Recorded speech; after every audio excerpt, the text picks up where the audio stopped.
How you doing, guys? What's going I got a lot on? of problems with you people. Well, good. Okay, wait. Yeah. So let's hear what this one is. As a poem requires no decoration. I find tinsel distracting. Yeah. Weight ratio. Yeah, this is some tough shit right here. Let me tell you. What made me think of this? There was the Human Fund is what made me think of this. My friend actually did a similar type thing to the Human Fund in high school to get out of doing community service. Because to graduate high school, you had to put in, I forget how many hours. I think it was 10 hours of community service. How much did you have to do? Well, they need 100. I mean, like to No, graduate. we didn't need 100, no. Yeah, it's for high school. Like my kid needs 100, and if you have 200, you get an honor cord. Wow. Yeah, my kid needs like 120. Florida Okay. really has gone woke. Then I didn't know that. No wonder Ron DeSantis is so popular. 100 hours of community service? No, I did like 8 hours. I put in a day of renovating a cemetery. That's what I did for my community service. Wait, you Really? did what? I renovated a cemetery. I cleaned up a cemetery in back of some strip mall. There's like an old cemetery, and I put in a day of doing it, and they signed off on my hours. And I had to do. Yeah, go ahead. No, so my friends, he's one of my best friends to this day. He was not interested in doing any such service, anything like that. So he came up with, literally, he actually did this. He came up with a fake organization called Love for Laughs. The idea is he would go and he would do stand-up comedy for sick people in the hospital while they were being treated. He just made it up. But so he didn't do it. No, he made up the organization. There was no such organization. He printed a fake letterhead, a fake, Justin. Well, I won't say his full name. That'll get him in trouble. Yeah, Justin completed X amount of hours at Love for Laughs, and we appreciate his volunteer work. And it worked. They bought it, hook, line, and sinker. It's very Seinfeld. Yeah, He's a huge Seinfeld fan. Even probably we used to team up and do Seinfeld trivia at New York bars and stuff, and we would win very often. But yeah, he's a huge Seinfeld guy. Yeah, I did a week of community service, but it wasn't by choice when I was in high school. It was to get my record sealed. Oh, well, there is that too. Well, you know what, Russell, you and I are the same age. And when I was growing up, we didn't have. And India's like, I do plan on running for mayor again. Who did they put me on? Who are these people? No, but and India's younger too. But Russell and I think we're like the same age. And when I was growing up, we didn't have community service requirement. But they did start that. And that's actually one of the few things that they've done in education here that I actually agree with. I don't think it's bad. Like, and certainly like how I did it with my son, like I loved how he ended up doing it. Like to me, it's a net positive. And yeah, you can work your way around it and not do it. And of course you can do that, but I still think it's a good plan. So, not that I'm for mandates, and not that I'm like you must be philanthropic, but I still think it's a good plan. no, we should bring back the Peace Corps, whatever, the thing that FDR had. We recently had Colonel Corps still exists. bringing back conscription. He wants to bring back the draft. So we do have an all New York panel this evening, Ooh. but of course we want. Yeah. Well, different parts of New York. Yeah, we have the full triangle covered because Russell's down in the city. I'm in the Albany area, and India, you're obviously out west. It's great to meet you, by the way. You're one of my favorite quotes of any politician is yours when you got in trouble. It was the one you got in trouble for. You called someone a tender-dicked white man. That's one of my favorite quotes any politician's ever said. I love that. I heard that. I was like, damn, I wish I was in Buffalo so I could support you. Yeah. Oh, India, what did you say? The truth. It's a great line. I'm sure it was Well, glorious.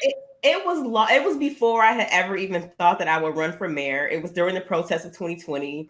And there was a councilman that was basically saying that like the protesters were terrorists and like, outside agitators. And, in a moment of passion, I said, you don't know what you're talking about, you tender dick white man. Tender is so much better because soft dick is what everybody says. That's like the go-to, right? But tender is so much better. Tender, that's getting into Keats territory. Yeah, it has a lot more rhythm and a lot more subtext. Yeah. I prefer it. It's just it's got a feel to it. Yeah, it's very not lived evocative. it down. It's the one thing that people remember most about me. Really? Because it's so benign. You know what I mean? Like in the world of like the disgustingness of politicians and things that people have done and said, like that to me doesn't even register.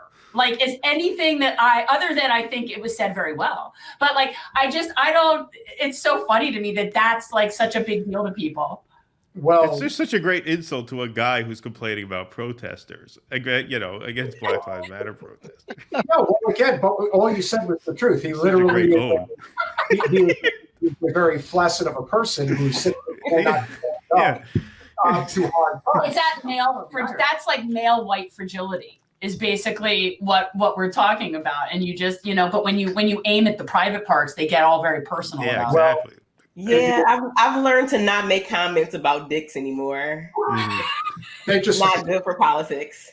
Yeah. You said that you definitely have some serious grievances to air. We want to hear you, because if anyone has grievances, I know it's you. You work amongst people that have a lot of grievance. Well, and listen, I will always give you the most credit out of anybody who ever ran for any serious office in this country. No one unmasked the Democratic Party establishment better than you. No. You did it better than anybody else. Period. Well, and in all fairness, though, she really didn't have a choice, right? Like, it was sort of like that would have been preferable to not have to have that happen. That's true. But you know what? That's the thing about it's almost like a self-sacrifice to show the country that, yeah, if you think that it's corrupt, it is, and it's a lot worse than you can imagine. So tell us your latest grievances, India. I think the major one is that Jay Jacobs is still the head of the New York State Democratic Party, especially when we're looking at a longtime congressperson who's retiring, leaving office midterm, right? There's a lot of people moving around, and the folks who are going to decide like where people end up and who the future of the leadership of our party and democracy in New York State are not people that have democracy at the forefront of their minds, right? Like the mayor of Buffalo fought so hard to keep me out of office, and even he's trying to jump ship before his 4 years is up. So like, yeah, like I'm kind of miffed that the people who control New York politics are not really truly invested in our people, in working class people. I mean, like, as much as I cannot stand Byron Brown, like I look at what's happening with Eric Adams, and it's just like Buffalo's a hellscape, but New York also is like a hellscape of politics. And I don't know how we right the ship.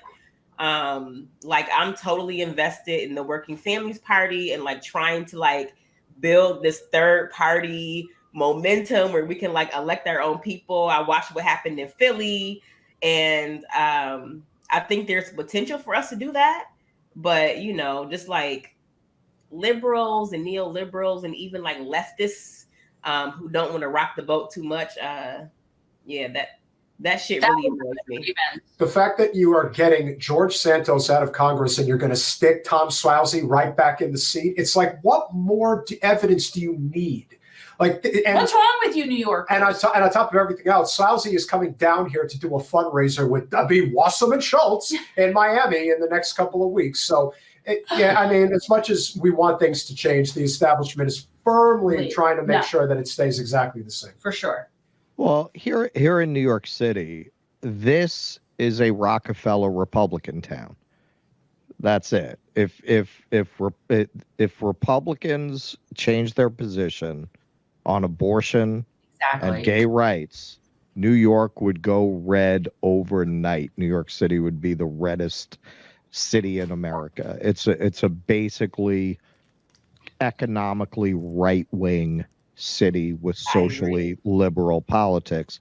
So with Eric Adams, see, after Trump, no one was going to be able to pull a Giuliani. Nobody's going to be able to pull a Giuliani for a generation, because the Democrats, it's just the Republican brand for a New York City Democrat is just too damaged. So they elected a Republican with a D next to his name. That's why Adams won. Adams was because New Yorkers want to elect a Republican, but they can't. So they gave them a Republican under a different name and they voted for it. That's it. Giuliani, Bloomberg, Adams. It's a Republican city. It's a Republican city with a Democratic registration base. And is that, you think, a socioeconomic situation, basically? Yeah, Wall Street's here. Yeah, I would say that, right? Neoliberalism. Sorry, India.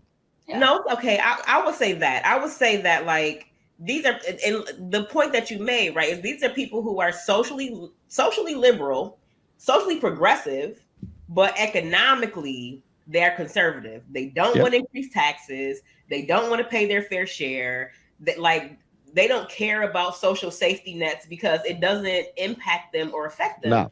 And, like, New York City is just a rich city, and it's only blue because rich people have a certain amount of guilt that keeps them voting Democrat. But the Democrats they vote for are the ones that are going to keep their pockets intact, right? Well, that's it. Look at Kathy Hochul and the vetoing of the non-competitive agreement or whatever. Yeah. It was, right? Yeah. It's just like that. Yeah. You can be Democrat all you want to, as long as you protect my money. But they will love to flip red if a Republican comes along that is going to also be, like, socially progressive. I totally 100% hands down agree. But that's also the big issue with the Democratic Party establishment as it stands right now. Even though there is this huge fervor of labor uprising in this country, what you're seeing constantly is the Democratic Party is not welcoming in the likes of, the Sean Fains of the world. They want the Jennifer Rubins and the David Frums and the Bill Cristols. Like, that's their party. Sure. It is the party of the managerial class, as you two so succinctly talk about on your podcast regularly. And that's why the second you remove the labels, the second you turn this away from Democrat versus Republican, when it just becomes, how are you serving your community? That's how in the primary level, somebody like India breaks through in one of the bigger mid-level cities in the entire country, because at that level, you don't have to say you're a Democrat or Republican. Just say, I'm going to work on your behalf, not on behalf of the shitbags, unfortunately, India, I have to say it, the shitbags that own the Buffalo Bills, who want you to pay for them to keep their football team in that city, even though they're multi-billionaires many times over. It's shit like that could get us to that crescendo where we are talking about and electing representatives who are not bought and paid for by the system. But that's the irony of the way it works in New York. Oh, New York, it's so Democrat. No, it is neoliberal Wall Street owned. Thanks for watching. If you want to support our mission to transform politics into service, please like this video, subscribe, follow us on social media, and consider joining our Patreon, where you'll get early access to our interviews as well as other exclusive content. Links are in the description. Peace out.